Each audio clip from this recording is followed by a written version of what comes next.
Biology वाली madam. कहानी का नोवा भाग। पिछली कहानी में आपने सुना था कि बायोलॉजी वाली आरती मैडम रात को अपने स्टूडेंट दीपक से चैटिंग कर रही थी। अब आगे आरती को समझ नहीं आता कि वो ये सब क्या कर रही है।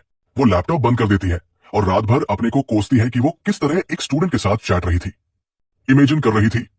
आरती सोचती है कि वो फिर कभी ऐसा नहीं करेगी। फिर वो सोचती है कि अगर बहुत मन हुआ भी तो सिर्फ चैट ही करेगी, लेकिन आगे से ऐसे कैमरा और माइक ऑन नहीं करेगी। यही सब सोचते हुए वो सो जाती है। आरती सुबह उठकर काफी खुश है। आरती ने आज स्कूल से छुट्टी ले ली थी। वो शेखर के लिए तरह तरह का खाना बनाती है और फिर तैयार होने ब्यूटी पार्लर चली जाती है। पार्लर में काफी भीड़ थी तो उसको लौटने में काफी देर हो जाती है। उसे लगता है कि कहीं शेखर आ न गया हो। वो जब घर पहुंचती है तो अंधेरा हो गया था, लेकिन शेखर अभी तक नहीं पहुंचा था। लाल रंग की साड़ी में आरती खूब फैब रही थी। वो शीशे के सामने खड़े होकर अपना हुस्न निहारती है और एक सेल्फी लेती है। वो अपनी फोटो शेखर को भेजने की सोचती है, पर फिर उसको लगता है कि शेखर को तो वो सामने से ही अपना रूप दिखाएगी। थोड़ी देर में पूजा का समय होने वाला है तो उससे रहा नहीं जाता और वो शेखर को फोन करती है। कहाँ हो तुम? मैं सुबह से तुम्हारा इंतजार कर रही हूं। कितनी देर में पहुंच रहे हो? शेखर बोला, जान कहा तो था कि आज मुश्किल होगा। बॉस ने बोला कि काफी लोगों ने इस वीक करवा चौथ की वजह से छुट्टी ले ली है। तो आरती बोली, वाट, तुम्हें पता है न आज क्या दिन है? मैं सुबह से भूखी प्यासी तुम्हारे लिए खाना बना रही हूं, तैयार हो रही हूं, और तुम कह रहे हो कि तुम नहीं आओगे क्योंकि बाकी सब लोग करवा चौथ मनाने अपने घर गए हैं। लेकिन तुम्हारी तो बीवी है ही नहीं, तो तुम्हें क्या फिक्र? मैं तो तुम्हारे लिए गुलाम से भी बदतर हूं। शेखर बोला, प्लीज ऐसा मत कहो। तुम जानती हो कि ये सच नहीं है। नेक्स्ट वीक मैं पूरे एक हफ्ते के लिए आ जाऊंगा और पूरा टाइम तुम्हारे साथ ही रहूंगा। आरती बोली, कोई जरूरत नहीं है आने की, तुम आ जाओगे तो तुम्हारा दफ्तर बंद हो जाएगा। इसीलिए तुम मन लगाकर काम करो वरना बॉस नाराज हो जाएगा। आज के बाद मुझसे बात भी मत करना। इतना गुस्सा नहीं करते। मैंने तुम्हारे लिए एक। आरती कोई बात नहीं सुनती और कॉल काट देती है। शेखर कॉल करता है लेकिन आरती फोन नहीं उठाती। दरअसल कल दीपक से बात करके आज के लिए उसके मन में बहुत बड़े बड़े प्लान बन गए थे कि कैसे वो शेखर के साथ प्यार करेगी, लेकिन शेखर ने उसका दिल तोड़ दिया, इसीलिए वो इतना ज्यादा भड़क गई थी। शेखर को कॉल करते वक्त आरती टेरेस में खड़ी थी और नीचे से प्रकाश, गार्ड, उसको देख रहा था। प्रकाश आरती से काफी नाराज था क्योंकि वो उसकी कंप्लेंट लेकर प्रिंसिपल के पास गई थी, लेकिन फिर भी उसकी एक झलक ने उसके मन में हलचल पैदा कर दी थी। प्रकाश यही सब सोच रहा है कि तभी एक कुरियर वाला आरती का पता पूछता है। प्रकाश बोला, मैडम तो अभी घर पर नहीं है, अभी अभी निकली है। कुरियर वाला, घर पर कोई और है क्या? प्रकाश बोला, नहीं इस वक्त तो कोई नहीं है, आप ये मुझे दे दो, मैडम आएंगी तो दे दूंगा। कुरियर वाला शेखर को फोन करके पूछता है कि घर पर कोई नहीं है तो कुरियर गार्ड को दे दूं। शेखर ओके कर देता है और प्रकाश से बात करवाने को कहता है क्योंकि आरती उसका फोन नहीं उठा रही। शेखर बोला, हेलो, मैडम कहाँ गई है? प्रकाश बोला, पता नहीं सर, बस अभी ही गई है, पैदल गई है तो शायद कुछ घर का सामान लेने गई होंगी। शेखर बोला, अच्छा आज मैं नहीं पाया इसीलिए उनके लिए ये गिफ्ट है, आते ही दे देना। आप फिक्र न कीजिए सर, फौरन दे दूंगा। कुरियर वाला, ठीक है, आप यहां साइन कर दो और अपना नंबर भी लिख दो। प्रकाश नंबर लिखकर कुरियर ले लेता है और गिफ्ट खोलकर देखता है। अंदर एक सोने की चेन होती है। प्रकाश मन में सोचता है कि शेखर भी कितना बड़ा बेवकूफ है। आज के दिन आरती को गिफ्ट नहीं उसका प्यार चाहिए। चलो आज इसने मेरा काम आसान कर दिया। थोड़ी देर में प्रकाश की ड्यूटी खत्म हो जाती है तो वो आरती के फ्लोर पर चला जाता है। एक एक करके सब औरतें छत पर पूजा करने जा रही होती है। गुस्सा शांत होने पर आरती भी घर से निकलती है और छत पर चली जाती है। उसके हाथ में पूजा की थाली और चलनी है, इसीलिए वो डोर लॉक नहीं करती। प्रकाश छुपकर ये देख लेता है और आरती के ऊपर जाते ही उसके घर में घुस जाता है और एक कमरे में जाकर छुप जाता है। आरती की लाल साड़ी उसे शादी का जोड़ा लग रही थी और वो सोचता है कि आज आरती के साथ उसकी पहली रात है। प्रकाश इन्हीं ख्यालों में डूबा है कि आरती पूजा करके वापस आ जाती है। प्रकाश छुपकर उसे देखने लगता है। वो पूजा की थाली रखकर डोर लॉक करती है और पानी पीकर अपना व्रत तोड़ती है। वो बुझे मन से खाना निकालती है और डाइनिंग टेबल पर रखती है। उसकी पीठ इस वक्त प्रकाश की तरफ थी, जिसे देखकर प्रकाश से रहा नहीं जाता। वो चुपचाप आगे आता है और आरती को पीछे से पकड़कर उठा लेता है। डर से आरती की चीख निकल जाती है और वो पलटकर प्रकाश को देखती है। उसे यकीन नहीं होता कि प्रकाश की हिम्मत इतनी बढ़ जाएगी। आरती बोली, कमीने तेरी इतनी हिम्मत, छोड़ मुझे, मैं कहती हूं छोड़। प्रकाश बोला, कल तो जाने दिया था लेकिन आज नहीं छोड़ूंगा मैडम। चुपचाप चले जाओ नहीं तो मैं चिल्लाकर सबको बुला लूंगी। चिल्लाने का कोई फायदा नहीं है मैडम, आपको तो पता है कि इस फ्लोर पर सिर्फ कर्नल साहब रहते हैं और वो भी कहीं गए हुए हैं। बाकी ऊपर नीचे आपकी आवाज नहीं जाएगी, और कहीं गलती से कोई आ भी गया तो उससे क्या कहोगी? जैसे कल प्रिंसिपल के सामने आपकी बदनामी हुई, वैसे ही यहां भी होगी। इसीलिए कहता हूं कि मान जाओ। ये कहकर प्रकाश आरती को बेडरूम में ले जाता है और नीचे उतार देता है। उतरते ही आरती बाहर की तरफ भागने लगती है। तुम पहले ही मेरे साथ बहुत मनमानी कर चुके हो, अब मैं तुम्हें और कुछ नहीं करने दूंगी। अगर तुम अभी चले गए तो किसी से कुछ नहीं कहूंगी। मेरी बात मान लो सलमान, वरना नतीजा बुरा होगा। मैं तुम्हें मेरा और फायदा नहीं उठाने दूंगी। प्रकाश बोला, मैडम मैंने आपका फायदा नहीं उठाया, बल्कि आपने मेरा फायदा उठाया है। आरती बोली, क्या बकते हो, छोड़ो मुझे। प्रकाश बोला, अरे मैडम आपका काम हो गया तो मुझे ऐसे ही छोड़कर भाग गई, तो फायदा तो आपने ही उठाया। मैं उस दिन बहक गई थी प्रकाश, लेकिन तुम हरकते ही ऐसी कर रहे थे।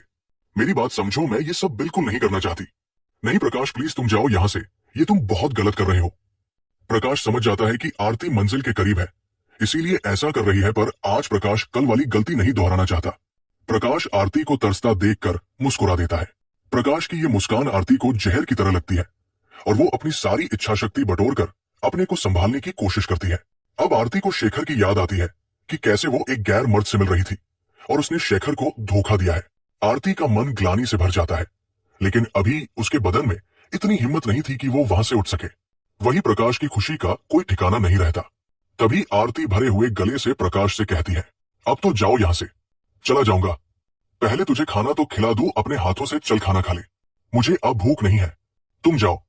आरती थोड़ी देर उसके जाने का इंतजार करती है, फिर उसकी आंखों में आंसू आने लगते हैं।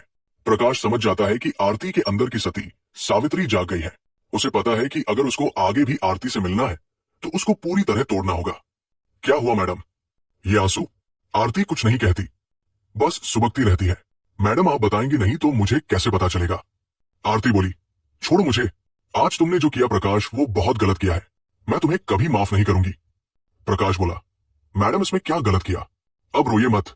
मैंने किया? तुमने की है प्रकाश। प्रकाश बोला, मैं अपनी गलती मानता हूं कि शुरू में मैंने थोड़ा सख्ती की, लेकिन आप भी तो यही चाहती थी। आरती अब चुप हो जाती है क्योंकि प्रकाश सही कह रहा है, लेकिन सुबकती रहती है। प्रकाश बोला, चुप मत रहिए मैडम। सोचिए, क्या आपके पति ने आज तक आपको ऐसा प्यार दिया है? देखिए आप और मैं दोनों मजबूर हो गए थे, इसीलिए हमें कोई फर्क नहीं है। आप सिर्फ मुझे दोष मत दीजिए। आपने अपने आप को बहुत सी मानसिक बेड़ियों में बांध रखा है, इसीलिए आपको बुरा अब लग रहा है, वरना अच्छा तो आपको भी लगा है। आरती को लगता है कि प्रकाश शायद सही कह रहा है। वो कुछ कहती तो नहीं, लेकिन सोच में डूब जाती है। प्लीज सलमान अब हट जाओ। अच्छा कुछ नहीं करूंगा, लेकिन बात तो करिए ना मुझसे। बात करने को बचा ही क्या है? ये तो बताइए कि अच्छा लगा या नहीं आपको। आरती कुछ नहीं कहती तो प्रकाश उसके पास जाता है। प्रकाश अब नहीं, प्लीज समझो तो मेरी बात का जवाब दो। हाँ आया बस। तो फिर रो क्यों रही हो मैडम? यही आपकी जरूरत थी और आपने जरूरत पूरी की, लेकिन अब तो तुम जाओ। आरती अब हाथ जोड़कर प्रकाश से जाने को कहती है। प्लीज अब जाओ प्रकाश, यहां मत रुको। अगर किसी ने देख लिया तो मुसीबत हो जाएगी। मैं किसी से नहीं डरता, लेकिन मैं तो डरती हूं, मेरी कितनी बदनामी होगी। प्लीज जाओ। ठीक है जाता हूं, लेकिन ये तो बता दे कि फिर कब आओ मिलने। प्लीज प्रकाश, साफ साफ बोल, फिर से मिलेंगी ना मुझसे, वरना नहीं जाऊंगा। हाँ बस अब तुम जाओ। तो बता कब आओ? वो बाद में बात कर लेंगे, अभी तो तुम जाओ। प्रकाश फ्लैट से निकल जाता है। जैसे ही प्रकाश फ्लैट से निकलता है, सामने रहने वाला कर्नल अफजल लाला आ जाता है। वो कहीं बाहर गया हुआ था और अभी लौटा था। वो प्रकाश को आरती के फ्लैट से निकलते देखकर प्रकाश से पूछता है, कर्नल लाला, क्यों बेरात के 3 बजे शेखर के फ्लैट में क्या कर रहा था? कुछ नहीं कर्नल साहब, वो मैडम के फ्लैट का फ्यूज उड़ गया था और शेखर साहब थे नहीं, इसीलिए उन्होंने बुलाया था। ठीक कर दिया है, लाइट आ गई है, लेकिन आज तो नाइट ड्यूटी पर शाम है। तेरी ड्यूटी तो शाम को ही खत्म हो गई होगी। जी साहब, लेकिन आज मैं यही सो गया था। आरती मैडम ने पहले गार्ड रूम में ही फोन किया था। शायद श्याम राउंड पर गया होगा, इसीलिए फोन नहीं उठाया। आप तो जानते हैं कि मैं तो मैडम के स्कूल में काम करता हूं, तो उनके पास मेरा मोबाइल नंबर है। उन्होंने फोन किया तो आना ही पड़ा। सच बोल रहा है, कोई गुल तो नहीं खिला रहा। कैसी बात करते हैं कर्नल साहब, मैं कोई आपसे बाहर हूं। ऐसी बात होती तो आपको जरूर बताता। ठीक है, जा सो जा, लेकिन याद रखना, इसको मैंने अपने सामने वाला फ्लैट किसी मकसद से दिलाया है। खबरदार, जो तूने कोई गड़बड़ की यहां से भी निकलवा दूंगा। और मदन को बोलकर स्कूल से भी समझा। जी समझ गया कर्नल साहब, आप बेफिक्र रहिए। चल भाग अब। प्रकाश फौरन वहां से निकल जाता है। इस सोसाइटी की बिल्डिंग में एक फ्लोर पर 3 ही फ्लैट है। तीनों ही अफजल लाला ने खरीद रखे थे और पूरे फ्लोर पर अकेला ही रहता था, क्योंकि वो अक्सर अपने फ्लैट पर लड़कियां लाता था। उसे बिल्कुल पसंद नहीं था कि कोई उसकी अय्याशी में खलल डाले, इसीलिए वो अपने फ्लैट खाली रखता था। लेकिन जब उसने आरती को देखा और उसे पता चला कि शेखर नौकरी के सिलसिले में अक्सर बाहर रहता है, तो उसने अपना सामने वाला फ्लैट सस्ते दामों में शेखर को बेच दिया। सोसाइटी के लोग कर्नल को उसके हरकत की वजह से ज्यादा पसंद नहीं करते थे, लेकिन डरते भी थे, इसीलिए वो सेक्रेटरी का चुनाव हर बार निर्विरोध जीत जाता था। कर्नल आर्मी से निकाले जाने के बाद गैरकानूनी कामों में लग गया था, इसीलिए उसके पॉलिटिकल लिंक भी बन गए थे और पुलिस में भी उसकी जान पहचान थी। लोगों के उससे डरने की यही वजह थी। कर्नल शरीर से भी हटा कट्टा था, 6 फीट का कद और कसरती बदन। 55 साल की उम्र में भी वो एकदम फिट था, जिसका कारण उसके फ्लैट में बना उसका पर्सनल जिम था, जिसमें वो रोज 2 से 3 घंटे बिताता था। वो शेखर के फ्लैट लेने के बाद किसी काम से बाहर चला गया था, इसीलिए आरती को फंसाने के लिए अभी तक उसने कुछ नहीं किया था। वो आज ही लौट कर आया है और अब उसका पहला टारगेट आरती ही थी। जहां मदन प्रकाश की मदद से शिकार करता था, वहीं कर्नल लाला अपना शिकार किसी के साथ बांटना पसंद नहीं करता था। प्रकाश ये बात जानता था, इसीलिए झूठ बोलकर चला गया। लेकिन लाला के शातिर दिमाग में ये बात खटक गई तो उसने फ्लैट में आकार नीचे गार्ड रूम में फोन किया। Guard, hello. लाला, क्यों बे शाम ये प्रकाश और आरती के बीच कुछ पक रहा है क्या? गार्ड, कौन? लाला, अबे तेरा बाप बोल रहा हूं, कर्नल। गार्ड, अरे कर्नल साहब, अब हम क्या बोले? प्रकाश आपका खास आदमी है। लाला, अभी जो पूछा है जवाब दे।